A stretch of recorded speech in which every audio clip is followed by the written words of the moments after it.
my definition of success is as long as you are constantly going toward a goal, every single minute of your day. Sometimes you might relax when you're sleeping. You are successful. So when you graduate, commencement, that's just the beginning. You have a few minutes of feeling, wow, I made that point. But I want you to understand, to remain successful, you have to have a goal that you are always going for the rest of your existence. We're the only creature that has a mind that we can turn into whatever we'd like to. The bald eagle, it soars from the sky, gets a fish, goes back up because it is built off of instinct to do so. You with me? But it can't think. You can't have a conversation with an eagle. You with me on that? So what I want you to understand is we're the only creature that has the ability to manipulate our mind to literally do any and everything. When we're babies, we're innately formed to go and get whatever we want. If we want a goal, we'll get it. But what happens is over the course of our time, no, you shouldn't do this. Danger. Don't watch strangers. And before you know it, the original mind turns into the conventional mind, where we're walking around with fears, all these different emotions, and before you know it, your life is walking on the ledge instead of going out and attacking and getting what you'd like to get. Imagine if you had a goal set, okay? And without any hesitation, you just did research on what that goal was, copied or modeled a successful system, and went after it. That's success. There's nothing that can stop either of you from doing anything except, guess who? Yourself. What is it that you think would keep you from being comfortable with all of these positive changes? What keeps you from being comfortable with positive changes? Anyone knows? Habit. So all I want you to remember is if you would like to join the party and walk up the pyramid, you have to start reconditioning your mind to enjoy doing what is sometimes uncomfortable as long as it is positive for you and your family. Whatever amount of money that you want to make in your world, everyone has a different number. As long as you can master the skill that you're going to bring to the table and continue to serve beautiful customers, you will be able to do any amount that you would like to do. If you can master what to do to condition yourself to do any and everything, you're great. If you can master the ability to get other people to do what you'd like them to do, you're great. If you have the correct mindset, if you understand the true science of selling, the mindset of the person that you're trying to influence, and how to start your day, you got the first half squared away. You need to love what you do or trick yourself into loving it until you find your passion. Sometimes people go to college for 4 years. 5 years, 8 years, because they want to go into an occupation. And then after they graduate, they start applying for jobs. There's a lot of people that end up not getting the main career that they want at first. And what ends up happening to people, if you do not understand rule 1 of purpose, if they do not get the job or the career that they want at first, they end up going in without that fire and desire that they usually have. And then over the course of 20, 30 years, sometimes some of the best possible people end up some of the most unhappy people in the world. Talking about Will Smith, 1980s rapper, early 1990s Fresh Prince of Bel-Air. What did he do? He maxed out Fresh Prince of Bel-Air. He ended up in television and movies.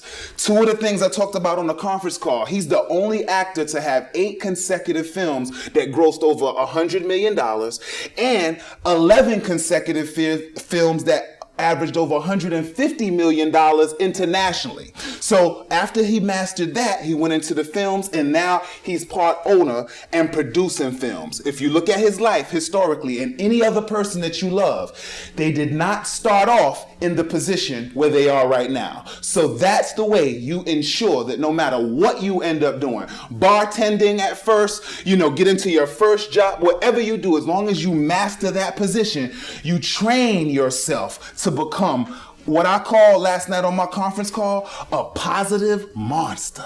What if we all could become positive monsters? What do I mean by that? No matter what comes into your way, you know how to react almost like a superhero. Once you get focused on money, mastery stops, because once you get that salary that you were looking for, that $80, $90, $100,000, now what? Because I got my primary target. What you have to learn how to do is have money your second, third option. The main goal needs to be mastering my field so that I can teach others how to do it, so that my value can increase and I can continue along my pyramid of success. You always have to be training for your next position. No matter what the case may be, you are always training for the next position. Purpose will get you on the Forbes magazine. Did you know that Oprah Winfrey, Bill Gates, Warren Buffett, they all came from households where the average income was between $15,000 a year to $90,000 a year?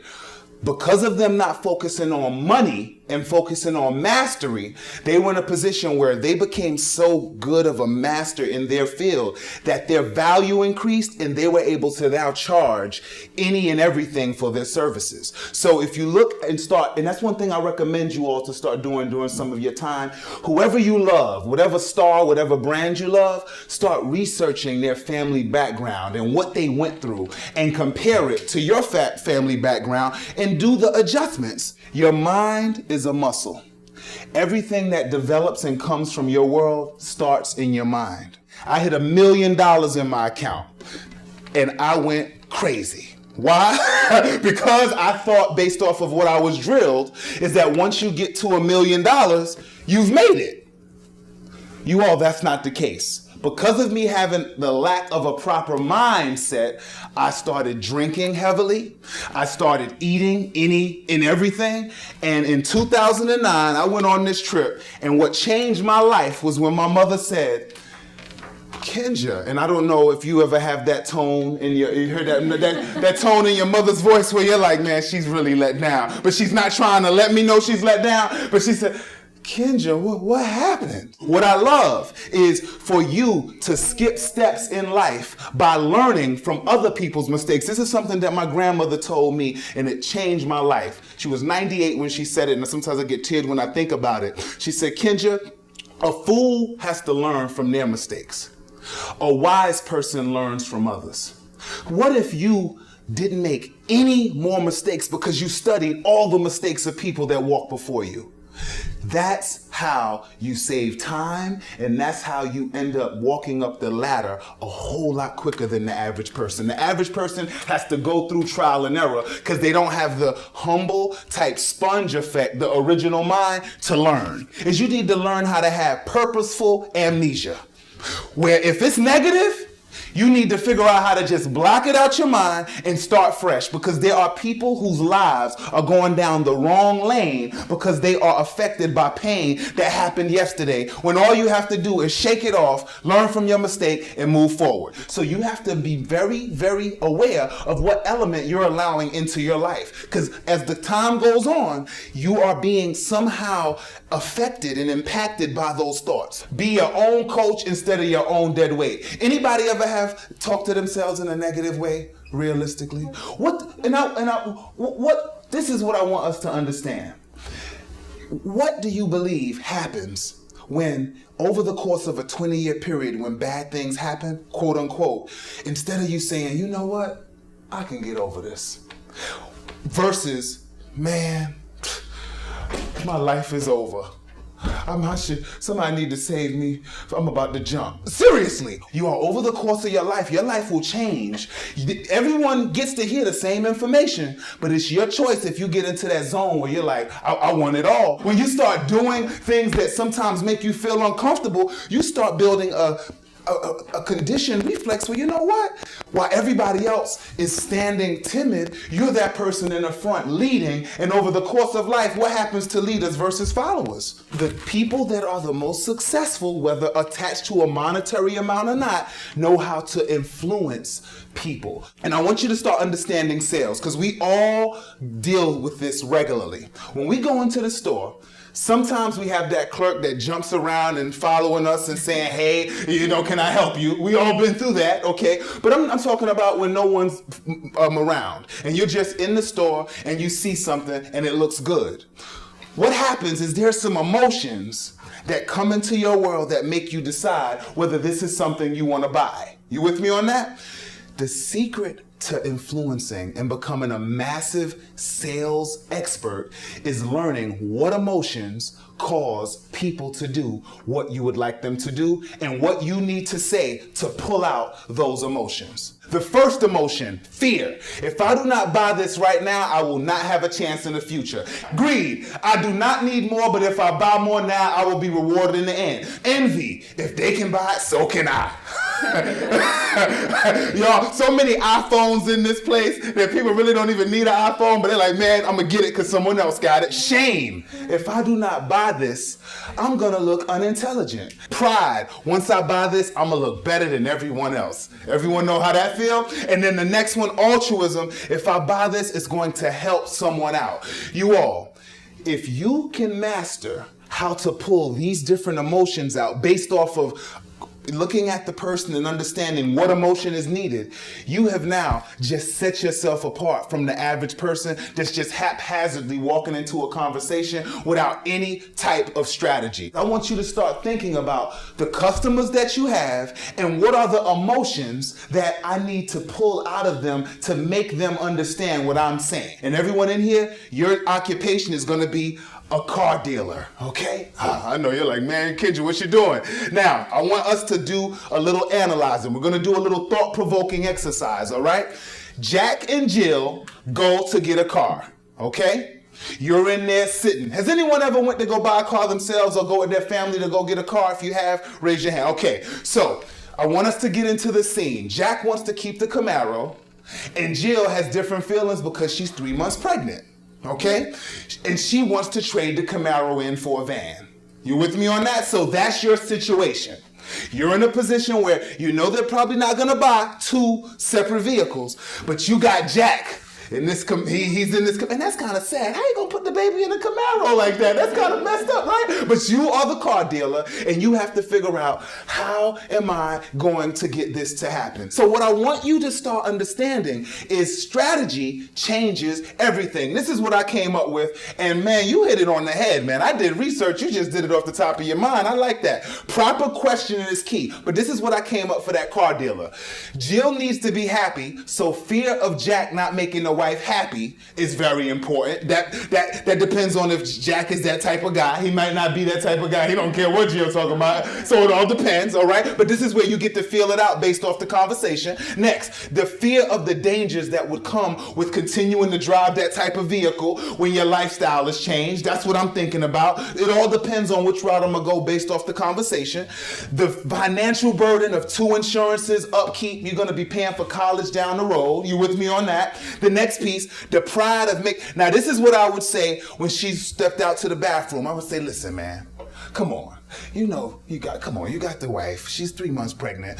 It might be a little uncomfortable now, but over the course of the long term, you're gonna look like a king. You with me on that? But these are the types of emotions that come into that scenario. Now imagine if you could start dissecting and strategizing little conversations before you get into interviews, conversations with your friends, family. Could you see how this could be very valuable over the course of a lifetime? It is on you. The perception and the reality and the relationship that you build or have, you have to figure out how to overcome and overstand that situation. All customers do want to buy. Now, this is very important as well. The only reason why we don't believe this is because of these facts. Most customers are dealing with issues in their personal life that they have not completely healed from yet. Most people are not emotionally intelligent, and you have to learn how to adjust to all personalities. Are we honest? And this is a very important piece, is if we can be honest with this, we can get into a crossroad. Is there a certain type of person in here that you are more comfortable having conversations with? Is there? Well, you all, in order to become a master, you are going to have to learn how to adjust to every single type of human being that is living. Is that possible? The way you do this from here on out, the simple way is have a good bartender attitude. Imagine a bartender that starts his shift at 8 p.m., all right? And he's in there and all these different types of people are coming into the big bar. Some of them are emotionally intelligent, some of them are just obnoxious. How does a good bartender weather the storm and still leave there with the highest tip? That's the type of personality you want to have, where no matter what the case may be, you're in a position where you can adjust. If you can maintain a good bartender attitude, no matter what type of situation you're in, you end up not only learning from so many different people that you wouldn't regularly learn from, but you end up getting tips financially from the salaries and the organizations that you're able to build, but you're also gaining so much about different people that you can add as you conversate with other people along your time. The secret to success is learning how to trick yourself into overcoming what the average person gets swallowed by. From here on out, if you remember anything from me, I really want you to understand that you are blessed, extremely blessed, and whenever any type of a negative attitude seeps into you, you have to smack it down and think about what you're grateful for. Remember, it's you or the problem. So if something's ever negatively impacting you, write it down, figure it out, and make a choice. Do not let that situation take you away from your situation. So document what caused it, and most importantly, figure out the best solution and rearrange your daily actions based off of what you find out. The wrong influence over a 10-year period, do you know that can lead you, like, instead of just a few steps away from your goal, completely away from it? I want you to be very, very selective with who you allow into your brain space. And I do understand sometimes we have voids that have to fill. So sometimes because of our loneliness, because that's what used to fill my void. My void wasn't bad people. My void was food. When I had a bad day, I go get me some KFC, some good old Taco Bell, and I just be in the world of heaven. But what you have to realize is I cannot allow things that are going to hurt me in the long term to give me instant gratification of feeling good if it's something that I can control myself with manipulating my mind to overcome it. Work it out so you can prosper. Stop dealing with them completely. These are your options. Create an exit strategy. If you cannot leave them immediately, then you must fake it till you make it. The reason why I say that is because sometimes you're in a position where, because of the relationship and the emotional attachment that you have to the person, or because they take you to work or something like that, you can't just cut it off instantly. But what you don't want to do is be in a position where your mindset is getting into a negative place when you deal with them, because whenever you're in a negative space, I want you to remember your thoughts are scrambled. You're not in full clarity mode. So if you're in a position where somebody is in your circle right now that's not necessarily the most positive, what you have to figure out how to simply do is train yourself to be as positive with them as possible as you create your exit strategy. Always take a percentage of every single penny that you get from here on out and put it into an account that you never ever touch. These are things that I didn't know. You with me? So I want you to learn from them, because I'm going to tell you the reason why I was able to last year retire after winning the #1 sales executive in the world is because from the time I started in 2004 till now, 40 to 50% of every check that I ever received was put into an investment account so that I can have my money grow for me. And so that's what I want you to take away from this situation. No matter, it's not how much you make, it's how much you save and how you budget. Whenever you start a greeting, this is my pre-greeting. So I said this to myself before I started. And then on our little break, I said it again. The people that I'm about to meet are good people. And the message that I will convey will be delivered exactly the way I intend it to be. My ending goal will be attained no matter what gets thrown in my way. I am an unstoppable force and can adjust to anyone regardless of their background. I am a chameleon. I don't know if y'all noticed, but I did say it when we were talking.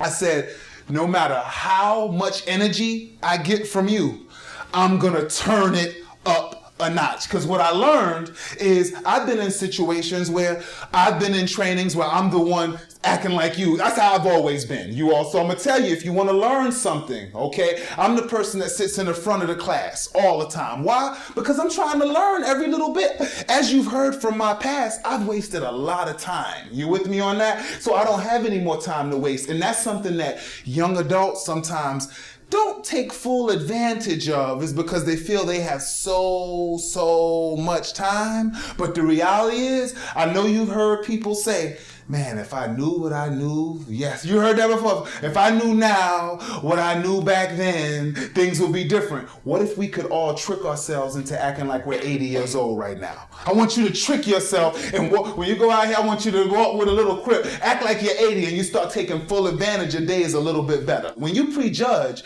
you are actually limiting yourself. So I'm glad you said that. It's a negative thought about yourself. So prejudgments have to be eliminated. Somebody show me how to stand when you're sure of yourself. Somebody, anybody, right now. I'm gonna pick you. Yeah, go ahead, man. Just get up and show me when you're sure of yourself. Stand, all right, you with me on that? Chest out, head up, ready to go. So your body language, these are some of these little things right here. And this is, thank you, sorry about that. But this is very, very important when you get into the greeting situation. So right now, all interviews, all conversations, everything that you go through, I want you to start understanding it's the little things that do the most. These are little items that are overlooked as well. Eye contact. Has there been anyone in here that I have not locked eyes with yet? I have locked eyes with every single one of you. Why? That's very important, and that's another reason how you can tell the energy that you're getting. Ask how they would like to be addressed, first name or last name.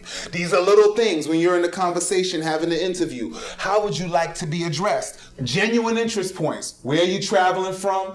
Where did you get that from? Now I'm about to tell you the secret. You all, this is very, very important. I want everyone to use this to the best of your ability. Do not use this in any negative form.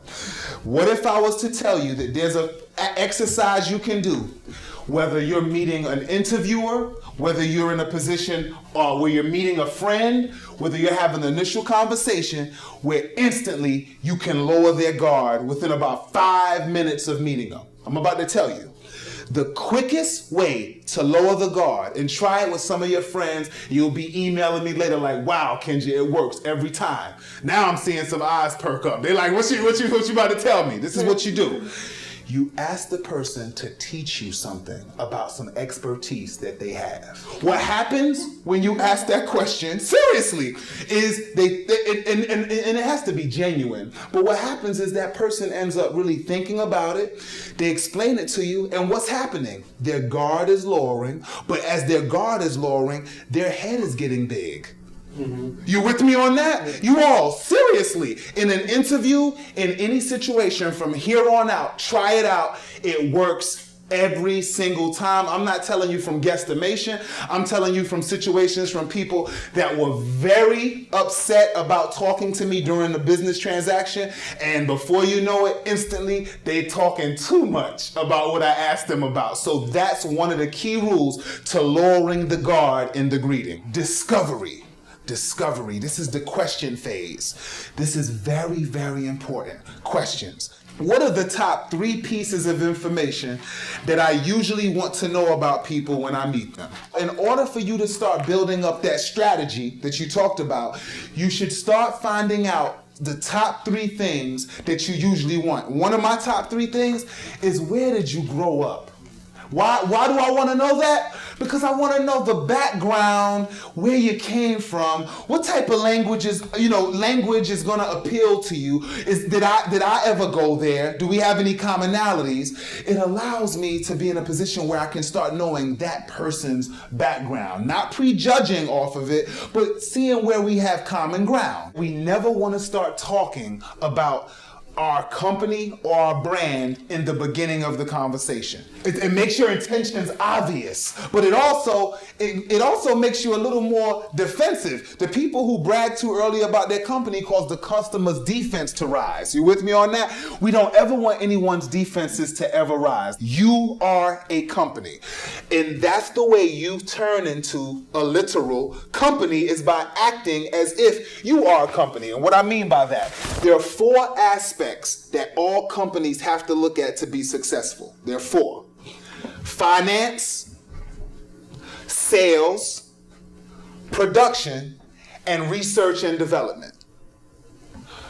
Finance, so I have to make sure I know how to finance and have my finances in order. Sales, I have to learn how to persuade or sell my product. Production, I have to know how to duplicate it. And research and development. I want you to understand you're a company, because those are the 4 things that if you stay on top of, your value will continue to increase. This mindset of sales as being something hardcore and aggressive, that's not the way it's supposed to be. The best influencers allow the customers to buy from them instead of them trying to force something, down their throat. Speak to them as if it should have already happened. So once you with me on that, so this is when they do decide to go ahead and do it. You're like, wow, I'm glad we finally did this. We probably should have done this, a while back. That also secures the fact that, I'm taking full advantage of this now because I already missed out. The number 1 rule into becoming a great negotiator: self-control. Why is that? Have you ever been in a negotiation where they're saying no, and now your feathers are ruffled a little bit, and you're now in a position where things are a little different? If you can remain self-disciplined and under full control when you enter into any negotiation, you no longer can be negatively affected because you're now calculated. Whenever you're dealing with anyone that does not get what you're saying, instead of going against them, get into the habit of saying, if I were you, I would feel the exact same way. Because that's the reality. If you were them, because they went through some things that made them come up with that mindset, you would feel the exact same way.